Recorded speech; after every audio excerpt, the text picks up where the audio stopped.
Whether they are your own or they were made in a special clinic, your teeth are important to your overall health. Dental health for the elderly, tonight on Call with the Prairie Doc.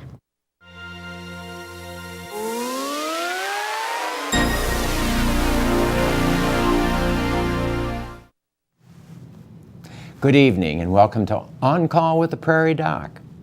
Tonight we'll be chewing on the value of good dental health as we age.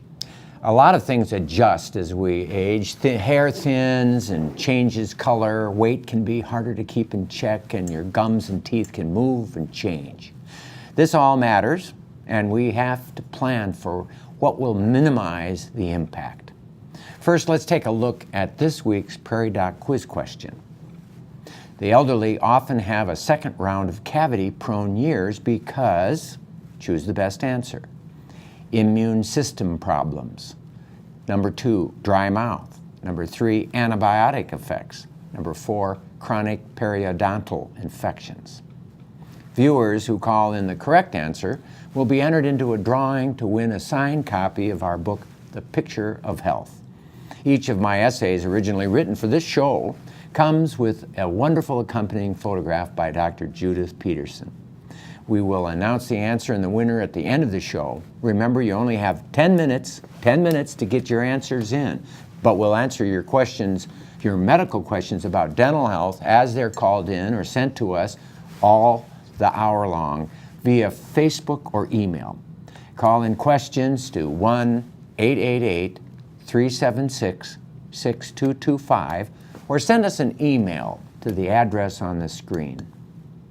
Joining us tonight is Dr. Brian Prouty, a dentist, family, cosmetic, and implant dentistry in Watertown, South Dakota. Thank you for joining us, Brian. Thank you for having me. So you're originally from what town? I'm from Hayti. So you're a Hayti Redbird. Well, Hayti, that was the Redbirds, but now we're Hamlin Chargers. Okay. Yes. I actually live in Watertown now. Okay. So you're really a Watertown Arrow. Yes. Yes. Yeah. They're the absolute enemies of the Brookings Bobcats, you know that. Well, my children go to Hamlin still, so they're all Chargers, but we support them both. Okay. Yeah. So you went to dental school where?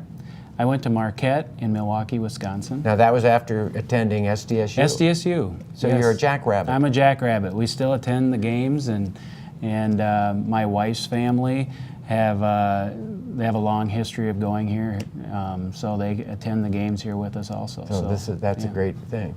So how long have you been in Watertown? I've been there for 13 years, going on 14 in June. So. Yeah.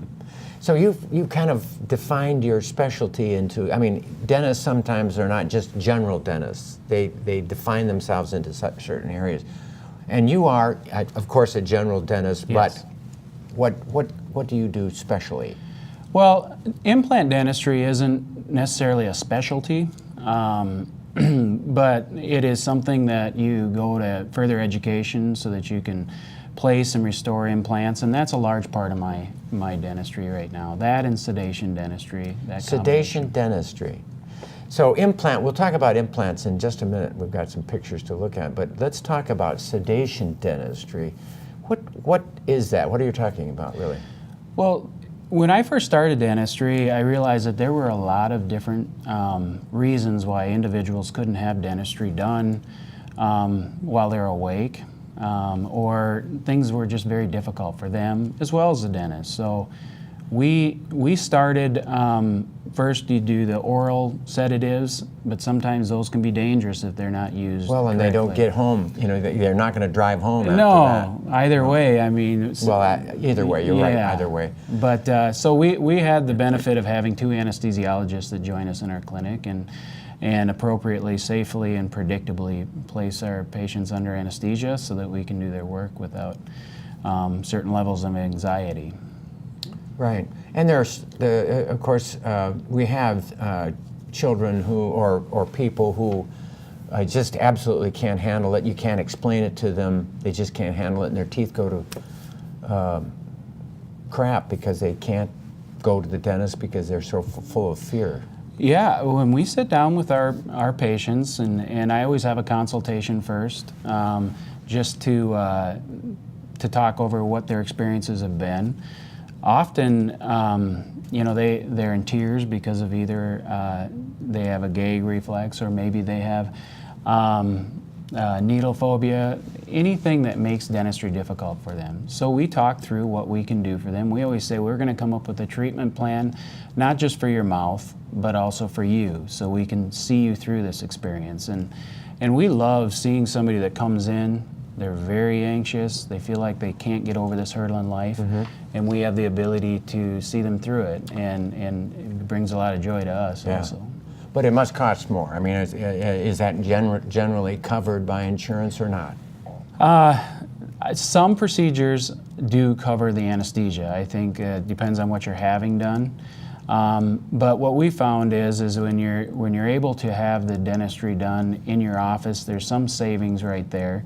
But the only other extra cost is the anesthesia itself, so it is an extra cost for sure. Yeah. Now I remember when I was in Atlanta going to medical school and so on, that I had a dentist that used nitrous oxide or laughing gas. Yes. I mean, but I'm not hearing that they're using that much anymore.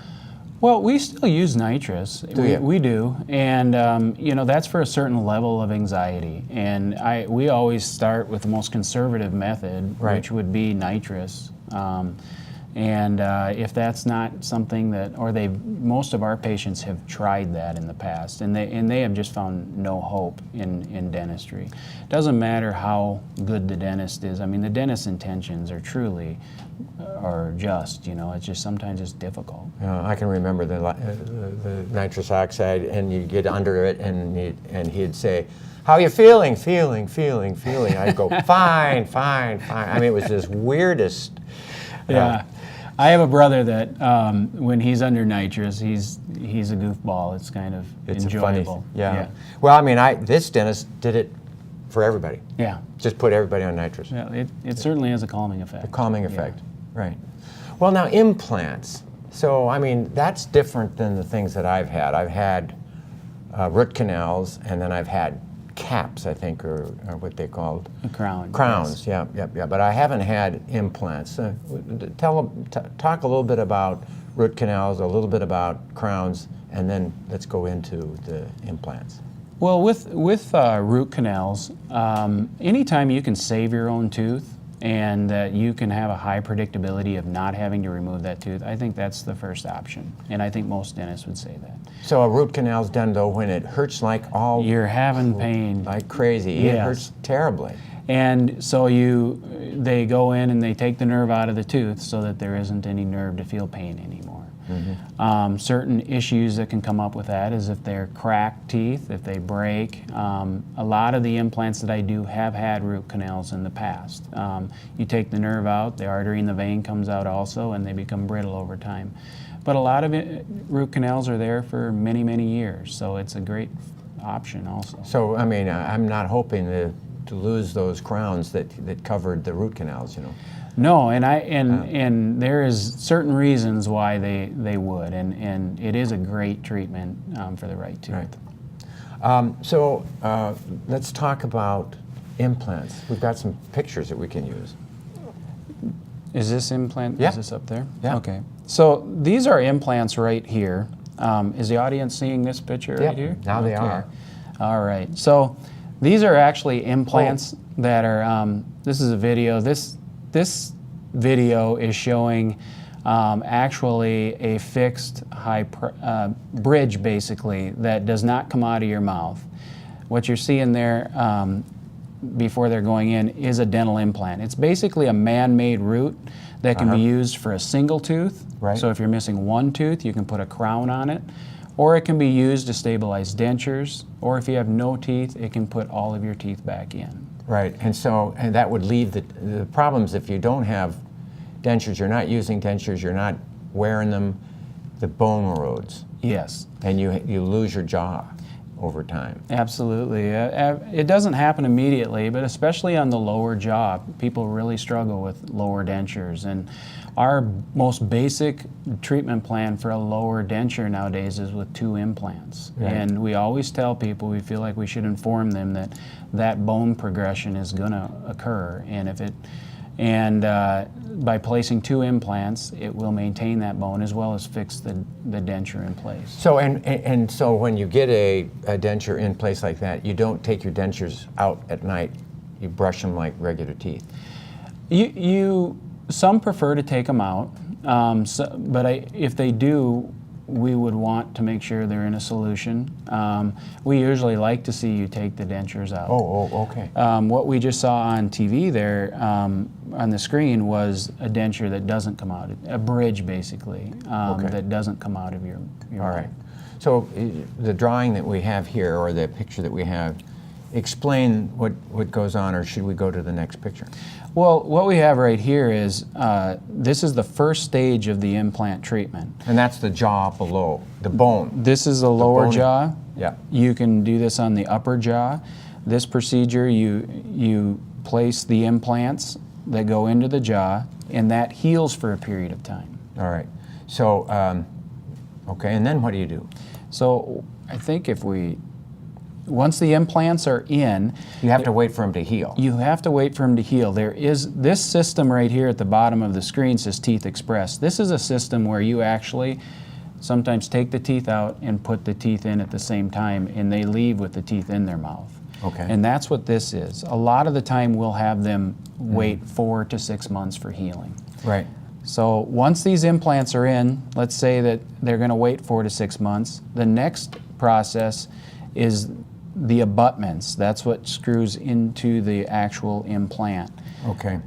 And then the prosthesis, the bridge, the teeth go into that. Now this does not come in and out at night. Okay. And you can chew a steak like you could your regular teeth. Right. So let's say that I lost my front tooth, and I almost did when I was biking as a eight-year-old. Very I fell common. forward on the bike, and it came right into and I cut my lip and everything. The tooth was wiggly for a while, but it stayed. But let's say I lost it, or I was a hockey player, or that type of a thing. Is this the kind of thing for that type of a guy?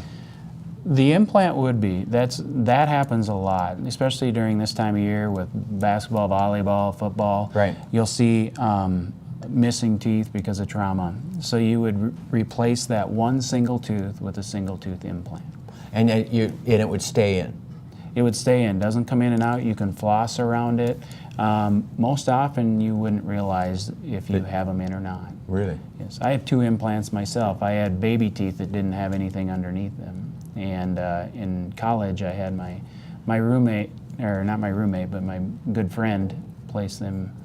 And I've had them for probably 15 years now. Oh, when you were in Dental school. Dental school. Yeah, you if got I would have your known now what when I know now, I probably would have chose to have somebody else do it because he hadn't had the training. But it worked. He did good. He's an oral surgeon now. So. No, there you go. Yeah. That's good. We need your questions. This is an important time. We're going to talk about anything dental. This is your show. Your questions are key to our show discussion. Call in your questions about dental health to 1-888-376-6225, or send us an email to ask@theprairiedoc.org. I want your questions. This is a valuable opportunity for you. Give us a call. And we do have a question. An 89-year-old woman from Sioux Falls asks, I have a fractured root. Can you do anything for that? How is it done? Do any dentists in Sioux Falls do Maryland bridges? I don't know what Maryland bridges is. That's a great question. It is a nice, minimally invasive way where you don't have to trim a lot off from the teeth next to the spot. And it's a nice way to go ahead and place another tooth in there without trimming down the teeth next to it. So basically, you'd have 2 teeth right next to each other. Right. Let's go to Yeah, we can draw this Let's out. draw this. So you have a, so I'm going to draw, this is one tooth, and it goes, right. And then there's another tooth here, right? I'm drawing, okay. And then you lost this tooth, right? And here's your Yes. gum line. Okay, take it from there. So if there's a fractured root, this root we would remove. But Push then- hard. And then right here, what you would do is they just put a little preparation on the outside of these, but you don't trim around the whole tooth like you do for a crown. And they cement here and here, and they hang a tooth off right here. So Okay. that way you don't have to take a lot of, and I'm guessing maybe that root was in the front. That's often where you use a Maryland bridge. Okay, so one of the front teeth. Yes. And so, I mean, it doesn't have a root or anything, it's just living in between. Yes, it's bridging the space. The only difference from that and a bridge is that a bridge you trim down the teeth greater on each side. Okay. So that is a good option for her. Okay. 61-year-old woman from Brookings wants to know what to do when someone develops a severe toothache when a dentist is not available. She's found that many dentists take Friday off.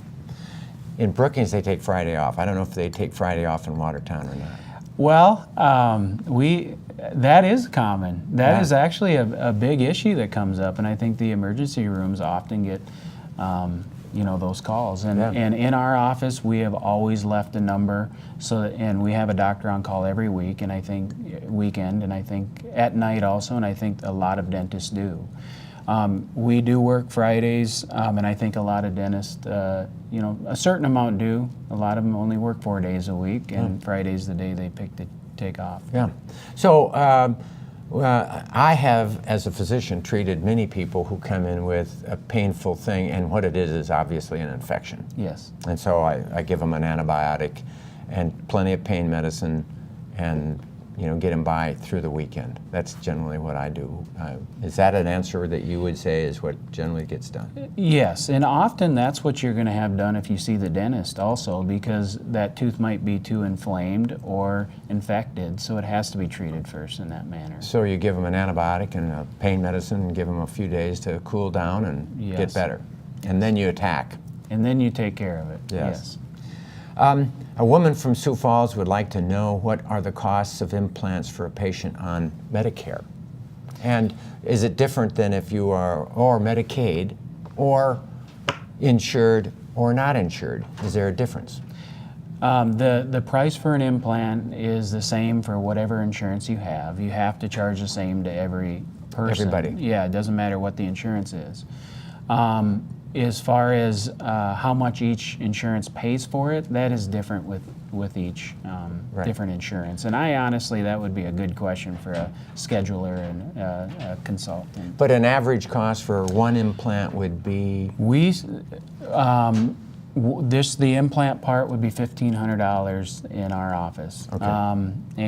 We have not rose that fee for 13 years because implants have either come down because they become more popular, and Wow, so you haven't raised, we have not the raised cost? the implant fee in 13 years. 13 years.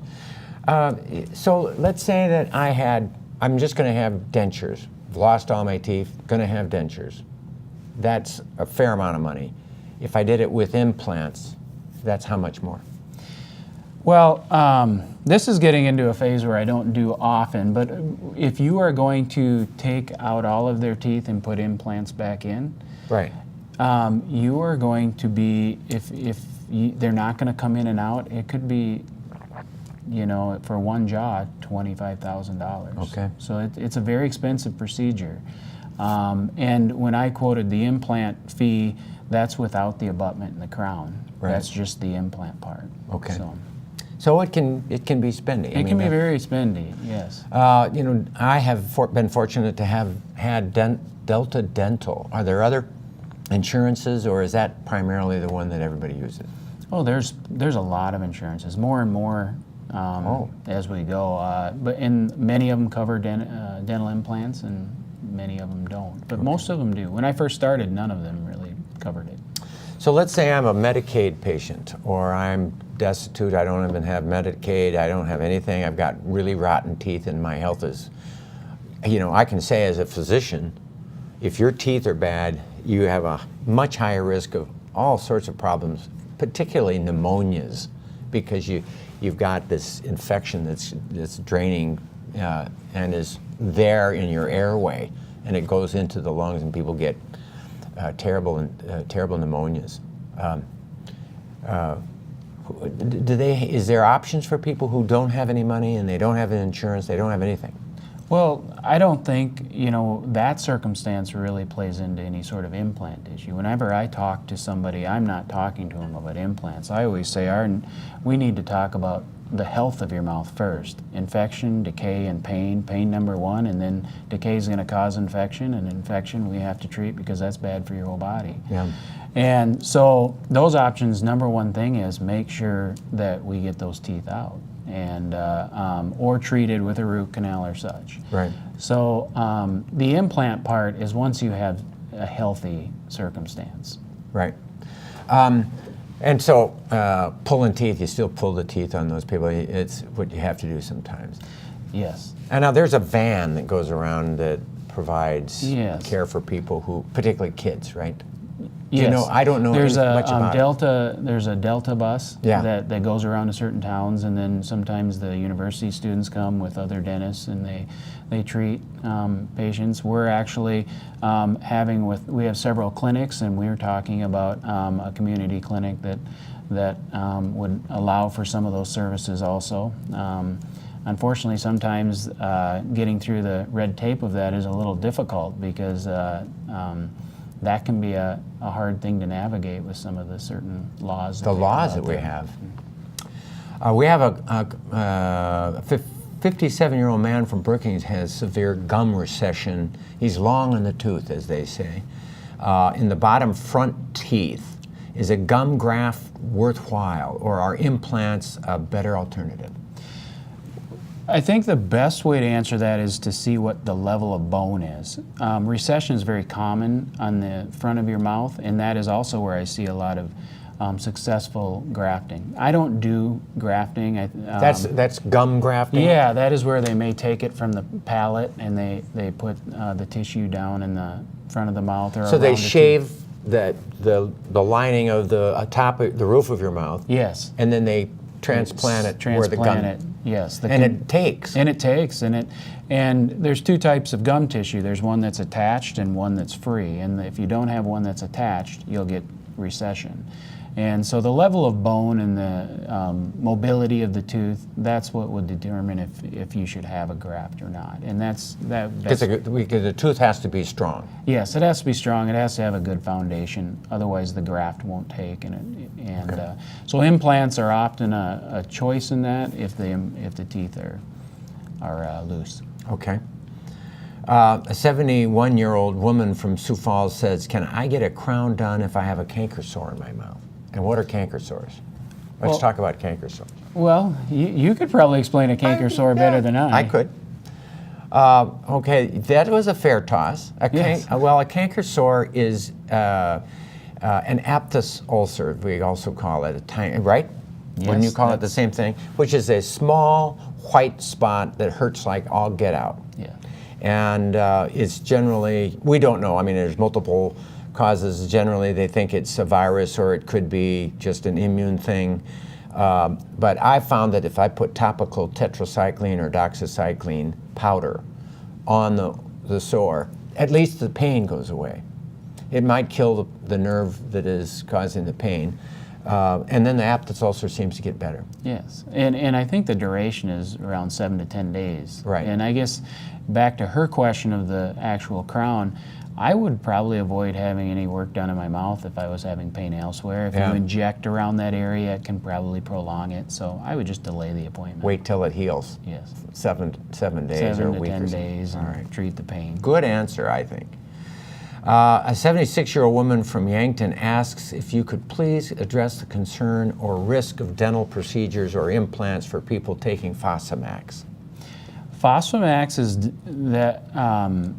that came up probably, was about 6 years ago where that really hit the scene with dental implants or any sort of surgery in the mouth. And Let me explain what Fosamax is, Okay. because I'm the one who prescribed the Fosamax, not you. Yes. And you're the one who has to deal with the doggone Fosamax. Generally, people who are at high risk of osteoporosis and have it, and you can see the osteoporosis, it's real, then this particular medication, Fosamax, and there's probably 3 or 4 others that can increase the density of the bone. There's been problems, however. If you've been on it for so long, then there's premature cracking and breaking of the bone, and now they're saying, well, you better hold off once you've been on it for 7 to 10 years or something. I just never prescribed it because I wasn't, in my heart of hearts, convinced that it really made a lot of difference. We didn't have long-term data on its safety, and lo and behold, we found that it's causing some problems. People were going at other options for it. I think by far the best treatment for bone strength is to exercise the bone, to put that stress on the bone so the bone can build. And when you're not doing the exercise and not doing the stressing, no matter what pill you're taking, the bone's going to get thinner. And so there's my take. I didn't prescribe a lot of Fosamax. Well, I think we undervalue exercise in a lot of things that we do. Oh, that's golden words for me. I love to hear that. And yet I didn't tell you to say that. No, I see it in my own life. Yes. Yeah, So it's a wonderful thing, isn't it? Yes, yes. Best treatment for depression that we have. Hey, I try to get on the treadmill in the morning to be in a better mood when I go out the door. Yeah, so, that's a wonderful absolutely. thing. We have, But you to have an answer answer. her, yeah, 1 to 4% is what they had said as far as the something called osteochemonecrosis is what it would cause in the mouth, which is basically a non-healing sore. And the Fosamax, which is given orally by mouth. That's the incident. I had never seen it with Fosamax. The IV is what we really were more careful with. The half-life, how long it stays in your system, is greater than the time that we generally wait. But we usually wait 1 year. I've never had an issue with it, but we are aware of it. Okay. A 67-year-old man from Yankton asks, I have dentures for my top teeth. Should I get implants instead of my dentures, and what would be the advantages and disadvantages of the implants over the dentures? So I'm thinking that when people have upper dentures, it sticks pretty well. You know, you got a little cement along the roof of the mouth, and it hangs in there. I mean, you put this goo or whatever it does, and it sucks up against there, and you can chew on corn on the cob with upper dentures. Bottom, they don't hold so well. The upper denture is, if I have a denture consult or an implant consult, I always ask them, well, is your upper fitting well? Can you chew everything you want to chew with it? And if you can, because it's held up with suction, then there isn't a need to do that. The bone loss isn't as much of an issue. You're always going to be able to chew better with implants. But the lower one, even if you can chew with a lower denture, eventually it will become an issue. But the uppers, you're going to have better chewing. I think it's 50 newtons of force that you can place on a denture, where it's like 250 with a natural tooth, and you get closer to that with implants. With the implants. Wow, and it's the force, the stress on the bone that keeps the bone from eroding. Yes. Bingo. Just like exercise. Just like exercise. So, regular visits to your dental office are important in preventing or the prevention of more serious problems. Cleaning between your teeth is a key component of dental health.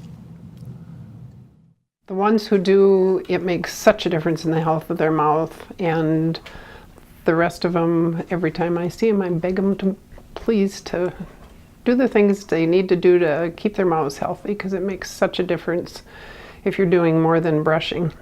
And Waterpick is just a pulsating jet of water that flushes and rinses the space between the teeth and gets down into those spaces under the gum line that tend to be the harbors of the bacteria.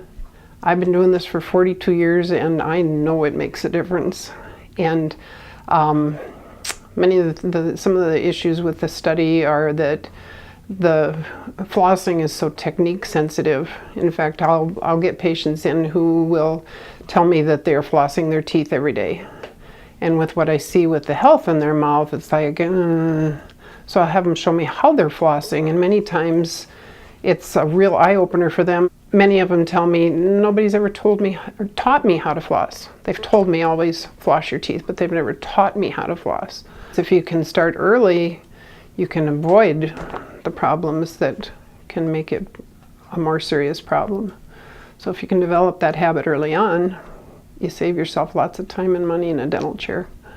Once there's gum disease, it makes it a bigger challenge.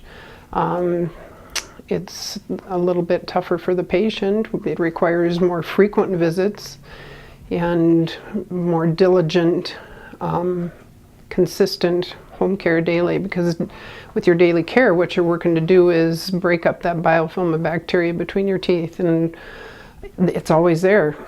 The minute that you get up out of this chair and walk out the door, that bacteria is looking for a place to hide again. And sometimes as you get older, the care becomes even more important. And I've had patients sitting in this chair and cleaned their teeth when they've been 100 years old, because they've taken care of their teeth. And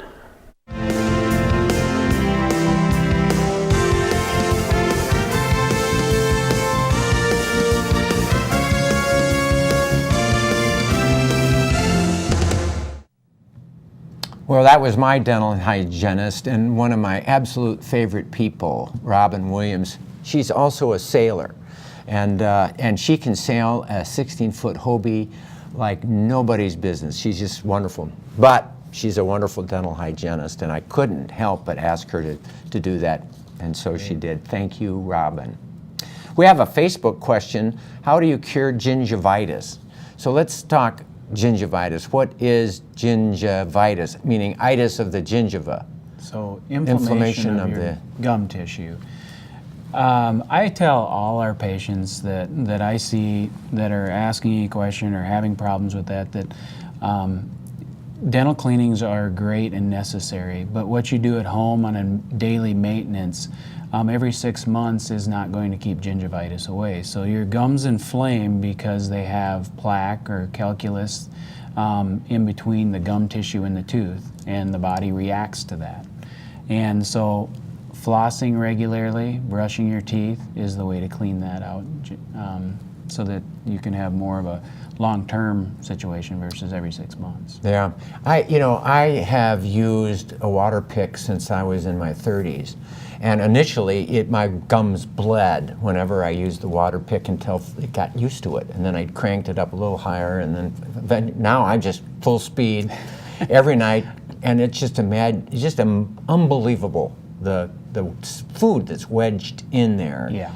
And when you get rid of it, the gums don't bleed anymore. No. And the food isn't wedged in there and not infecting my gums and giving me trouble at night.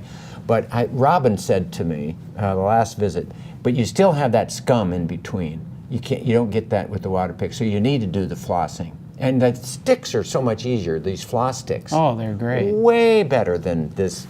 Yes. Yeah, they've made it a lot easier to floss. Yeah. So I have been a lot better.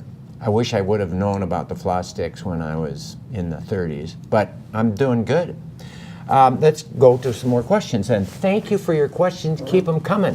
A 74-year-old woman asks, I lost one of my top 6 teeth, and I am waiting for a partial plate to be put in. They gave me the option to hook a tooth to the adjacent teeth or put in a partial plate. Can you explain what a partial plate is versus hooking a tooth to the adjacent teeth? Hooking the teeth to the adjacent. That's that one thing that we talked about. The Maryland Bridge or the bridge? The Maryland Bridge, yeah. Well, I think whenever you have a tooth that's missing, there's 3 different ways that you can treat that, and that's with a partial, which means you have some or all of your teeth, but you put an appliance in that is much like a denture, but it only has the teeth on it that are missing. So it just replaces 1 or 2 or 3 teeth, and the rest of them are yours. And it's contained, and it's held on there It's held on there by other teeth. Okay. Partials, whenever I treatment plan a partial, I always tell the patient to get an implant eventually to hold that, because if your tooth is missing, often there's a reason that it's missing, and if you hook something around your other teeth, you're more likely to lose those teeth also. By doing implants, it can help assist the other teeth staying in there. The other option for a missing tooth is a bridge, and that's what we described here. That was a Maryland bridge, and there's also the traditional bridge, which trims all of the tooth down and hangs a tooth off in the middle. And then a single tooth implant is the other option. Okay. And your preference is obviously an implant. Most of the time it is. If you have adequate bone and cosmetically it's going to work just fine, then that is my first choice. Okay. A 61-year-old woman from Sioux Falls asks, I have some wisdom tooth decay, and I'm wondering if it's better to pull my wisdom teeth or fill the decay. You know, we have these wisdom teeth. Is it important to pull those wisdom teeth? I mean, I had my wisdom, I missed one. I had 3 wisdom teeth and congenitally missed I was a perfect child except one wisdom tooth was gone. That was the only thing that kept you from being perfect. Yeah, yeah. What about those wisdom teeth? Some people can accommodate. If they have larger jaws and smaller teeth, they'll all come in and you'll have 32 teeth. But often they'll grow in at a diagonal and they'll decay the teeth in front of them, or they won't come all the way in and they can develop cysts around them in the future. So if they're going to come in and your mouth accommodates them, a lot of the time your dentist will say, I think you can have all 32 of your teeth. But if they won't fit in there, they're best to remove early because they're easier to get out when you're younger. So she's got decay. Would you fix it? It depends upon whether they're sitting in there good or not. If you have all of your teeth, there's a tooth above it, it's not going to end up, you know, sometimes I would, but I think it really has to do with that dentist call and conversation with her on does it have good bone around it? Is it like a natural tooth, and are you using it? So you're not pulling wisdom teeth unless they're in weird shape, weird positions, going the wrong direction, or developing. Yes, or if it's barely fitting in there, they think it's going to have a problem in the future. If so, then it might be a good tooth to remove. My mom had her wisdom teeth removed one time, and then she had a, quote, dry socket, and she hurt so bad that she couldn't stand to look at me when I came in the room. I remember thinking to myself, hi, Mom. See you later. I'm going to go get away from you because you are in a bad mood. It is a painful, it's a painful situation. thing. How often does a dry root happen? And what is a dry rot? A dry socket is where the clot, if it does form, it falls out. Smoking is one thing that we see it often with smokers because you have such a depletion of blood supply in your gum tissue that it doesn't allow you to form that clot as well. Suction, that's why they tell you not to suck on a straw. So it happens. It can even happen to a very, very healthy mouth, but maybe 10%, 15%. An oral surgeon that does that all the time would have a better answer for you. Yeah. Well, you said something that gets me thinking, how much problem is smoking for dental issues? Smoking is very difficult. There's such a, I always back up the amount of time that I place on healing. And over the 13 years of doing this, you have your own clinical research and you're able to look to say, the research that's out there in the magazines or the journals, it may say one thing, but you see those in your own clinic, that smoking, anything that inhibits healing can be very difficult. We place in smokers, but we adjust our protocol. Yeah. I'm not allowed to use electronic toothbrush because of the heart pacemaker I have. Is there anything else that would interfere with my pacemaker that you know of? This is a woman from Del Rapids. When you're going in to see your hygienist, they often use an ultrasonic cleaner. Yeah. And you always want to let them know you have a pacemaker because that can disrupt your pacemaker. Okay, so one more thing. Yes. Wow. Caller from Sioux Falls asks, I'm on warfarin. Does this medicine, or one of the other blood thinners, you know, the pretty powerful Coumadin, warfarin, one of the other blood thinners, does this medication present any dental problems, and should I stop taking the pills, and would they make it difficult for me to stop bleeding if the dentist has to perform a procedure? I give you one answer. It depends upon why you're on warfarin. If you're on warfarin for a heart valve issue, you don't want to stop the warfarin except under the direction of your physician. if you have chronic atrial fib, I'll commonly stop the warfarin. It's just 1 week, they're off of it, get their dental work, it's going to bleed. It's a lot better not to be. And that's a doctor, that's a physician, a medical physician answer. Do you have anything more to add? I like Coumadin because I can monitor that easier. I like Coumadin. The others, you don't know where the heck you No. are, and you don't have a reversal agent either. No, and Coumadin, we get an INR 24 hours before. If it's below 3.0, you'll clot, and I have not taken anybody off, or I wouldn't anyways. I would defer to the physician, but I just get an INR 24 hours before. If it's below 3.0, you'll clot and do just fine. It's the Plavix and the other ones that are coming out that we don't stop, but we're learning more about them. And so They're 4 times as expensive, even including the monitoring. But the most dangerous drug I prescribe every day is, or regularly, is blood thinners. And there's only one that tells me exactly where I'm at with them, and that's warfarin. it's or the Coumadin. easiest one for us to handle. Caller from Sioux Falls. Okay, man from Sioux Falls. It's necessary to get a crown after a root canal. Yes. A root canal, like we had said previously, will dry out your tooth. There's usually a larger hole in the tooth at that point, so it covers it up, it keeps it together. Okay. Man from Sisseton asks, does this dentist take tooth retainers for people with sleep apnea, and if so, how expensive is it? I'll give you my answer. I have been told that the devices you put in your mouth to bring your jaw forward to help with sleep apnea works for people with mild sleep apnea, but not with moderate to severe, and moderate to severe are the ones that are dangerous. I don't know more than that. Have you had good experience with the devices? There are dentists out there that are doing a lot more with sleep apnea than I have, but I always would want the physician involved, the sleep study, and if I have done them for snoring, and but I've always thought that if you're going to use an appliance, a sleep study first, but then a sleep study afterwards to see how is that appliance working would be probably the best route. Okay. Another question on gingivitis, but we already addressed that, and really Robin Williams talked a lot about it. Clean in between your teeth. Man from Sioux Falls, what mouthwash do you suggest for your average 60-plus-year-old, or toothpaste? I'm on a prescription toothpaste that has super zing to it, I guess. I don't know. I mean, Prevident or yeah, Nefident, Prevident, yeah. yes. If age doesn't usually matter as much as it does if you have dry mouth, if you have certain situations that you're going to need extra fluoride to help with root cavities, then the Prevident is great. If you have sensitive teeth, Sensodyne or something that allows you to take care of the sensitivity.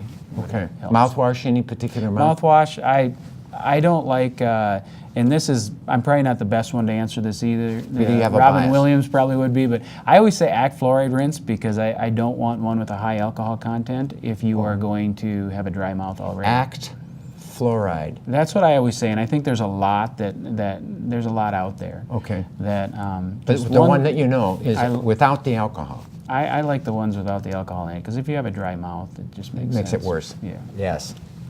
I know people put rubbing alcohol on dry, itchy skin, and it just makes it worse. Don't put rubbing alcohol on dry, itchy skin. Put CeraVe ointment. A woman from Sioux Falls wonders if there is an age in which you would advise that implants should not be done, and is it possible to realign my partials, she asks. Realignment of a partial is a great way to make sure it's not putting too much stress on your teeth that are holding it in. Health is really a great barrier for that versus age. And I never want a patient to feel sold anything. I want them to see that there's a reason for having it and a choice, and if they feel like it's going to benefit them. But you have to be healthy to do that. Okay. So.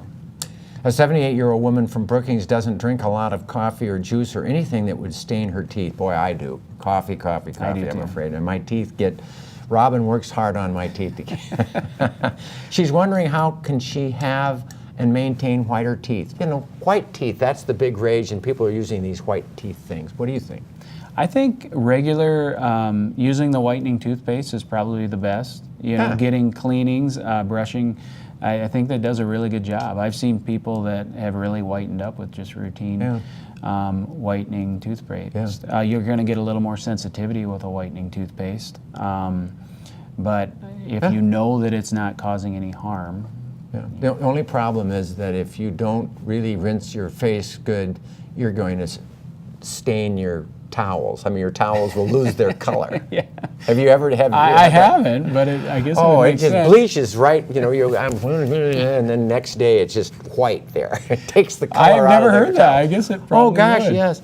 You spoke about the dangers of cigarette use. What about daily use of marijuana and teeth issues? Do you have any comments about marijuana? I don't. Cannabis? I don't know how that affects the teeth. I don't. I don't either. A man from Chester asks, I have lost most of my molars and I use my front teeth to chew. Would this damage weaken my front teeth? I can't afford much more dental work. You know, it does. The teeth in the back are really meant to chew everything up, and the front teeth are meant to cut it off and send it back for those molars to chew things up. You know? And if you lose your molars, you know, it does. So they need an implant. Implants would be best, and I know he said that he doesn't have a lot of money. Financially, that is difficult. What's another Partials is an option there. You know, other than that, you know, you're probably going to be adjusting some of the food that you eat, but partials are a less expensive option also. We got 3 quick questions. A 60-year-old woman from Brookings asked if there's anything to do for a gag reflex that's easily stimulated. She has an easy gag reflex. We have a lot of our patients that come in to be sedated. Dentistry is difficult for them because they have a gag reflex. So we always say maintain your teeth because a denture with gag reflex doesn't work. And so the sedation is a nice way to work. And anything like nothing else. I don't have any good answer to if you're just doing daily gagging. You know. If that's it might be dental problems. You know, I don't. If there are people with very severe gag reflexes, and I don't have a great answer for that. Okay. A man from Edgemont wants to know, does grinding your teeth or wearing a mouth guard have an effect on implants? I always, if you're a tooth grinder, I always suggest you get a night guard. A night guard? Yep. Can you buy them over the counter? You can buy them over the counter. You can get them custom fit by your dentist, but it is the most inexpensive way to help keep the rest of your teeth. Okay. A woman from Sioux Falls always uses electric toothbrush and floss, always bleeding gum issues, started using Crest Pro Heat mouthwash and the bleeding went away. Do you know anything about that? I don't, but that's great if she do the jet wash. A man from Delmont got a crown 10 years ago, broke off recently. Can the crown be cemented back on? It depends on how much a tooth structure is left to cement on. If there's not enough tooth structure, then that's... There it goes. There it goes.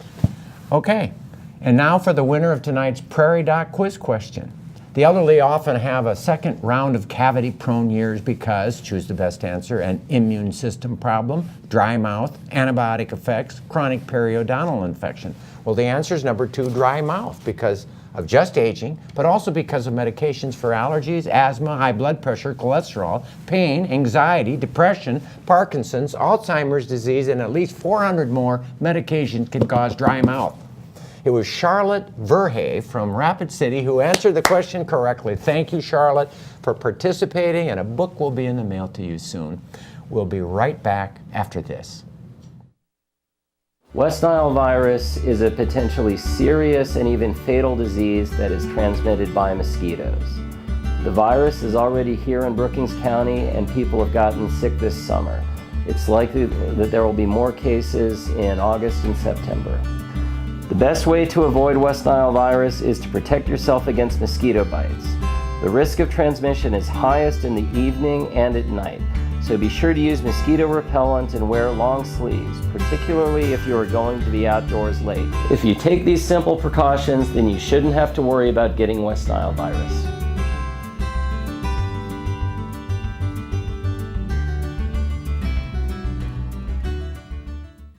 The adage, don't look a gift horse in the mouth, refers to defining a horse's age by their teeth. If the gum has receded and the horse is long in the tooth, then it's an old horse. Like an old horse, my teeth and I have been around for a while, and thus I'm always a bit nervous when I drive up to the dentist's office, concerned about what problems they will find. A common but not usually considered cause for teeth trouble is dry mouth. Geriatric dentistry experts say that saliva is a very important and complex fluid and is taken for granted. Without spit, the teeth fall out in short order. The gastrointestinal tract gets in trouble, and the perceived quality of life diminishes significantly. Certain autoimmune conditions can reduce saliva, but more commonly, many medications can also be a culprit. Pills that can cause dry mouth include those used to treat bladder and bowel spasm, nasal congestion, depression, anxiety, psychosis, acne, epilepsy, pain, high blood pressure, diarrhea, asthma, and nausea. Stopping one of these medications might help to prevent teeth trouble, so talk to your doctor if the story fits. Although dry mouth is a challenge for many, fortunately it's not my problem. My dental hygienist said after a thorough look, "Good news, your gums look pretty darn good for a guy 68 years of age, and I see no cavities." My dentist reviewed the x-rays and she said, "You must be regularly cleaning the areas between your teeth. Whatever you're doing, keep it up." It is very important to care for your teeth throughout your life so that gums stay healthy and teeth stay strong to get you through those golden years. Aside from brushing twice a day and twice yearly cleaning and checkups, my efforts started during my 30s by removing food particles at the end of the day with a water jet washing device. It surprises me every night how many pieces of meat, corn, or broccoli can be stuck up in between my teeth. Also, over the last 10 years, I've been using those special disposable toothpick flossing tools that come in a bag, which I place in a spot I notice and can reach into every day. With daily jet washing, making the toothpick floss effort, and avoiding medicine-induced dry mouth, I've been rewarded after all these years. I still have my own chompers, and I'm not quite so long in the tooth as expected. May you also be so blessed.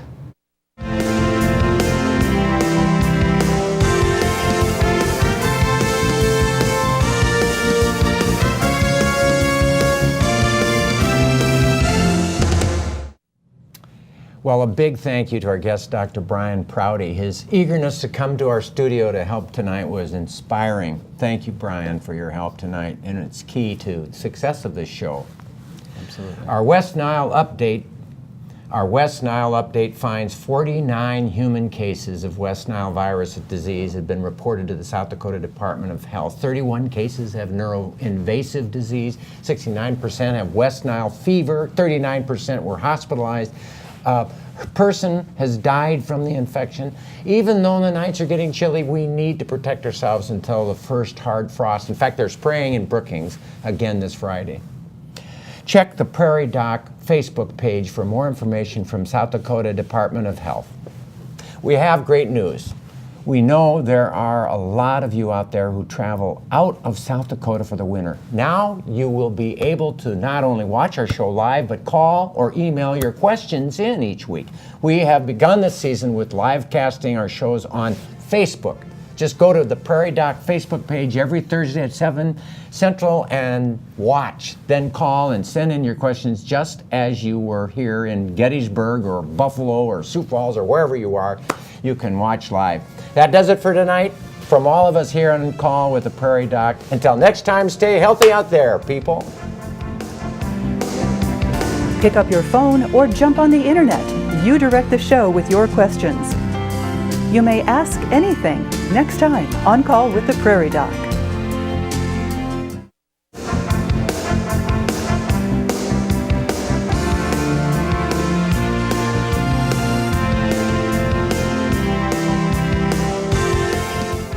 Major funding for On Call with Prairie Doc has been provided by Avera is a proud sponsor of On Call. on South Dakota Public Broadcasting.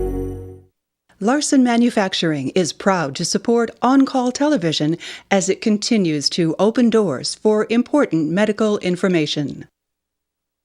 And by the South Dakota Foundation for Medical Care, the Medicare Quality Improvement Organization for South Dakota. And with the ongoing support of these individuals and institutions, Brookings Health System, Ophthalmology Limited, Avera Health Hospital, Dakota Allergy and Asthma, Fishback Financial Corporation, Vance Thompson Vision, Aberdeen District Medical Society, Black Hills Medical Society, Dakota Bank, Orthopedic Institute, Physicians Care Sanford Clinic Community Service Committee, Swiftel Communications.